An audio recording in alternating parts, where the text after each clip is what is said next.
Les fantômes, les démons et les extraterrestres n'ont pas le monopole de la frayeur. L'ignoble de l'être humain se suffit souvent à lui-même pour écrire les pires histoires d'horreur.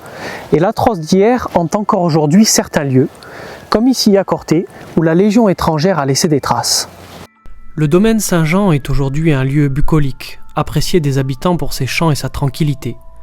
Il cache pourtant un passé bien plus sombre, celui d'un ancien camp militaire qui s'est révélé être l'antre de la torture et de l'atroce.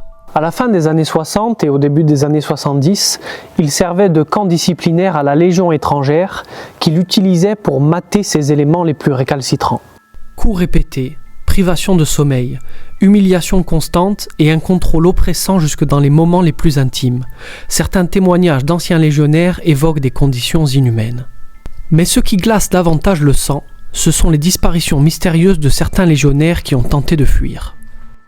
Car si la majorité était rattrapée par les geôliers et réintégrait les cellules, d'autres ne revenaient jamais.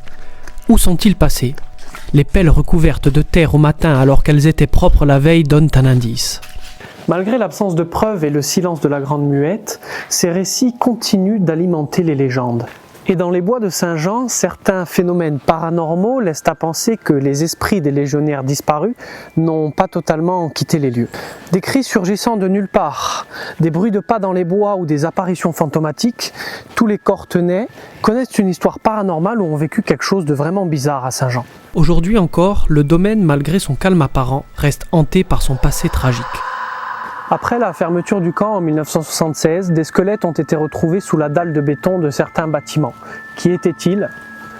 Le mystère reste entier et le restera peut-être à jamais.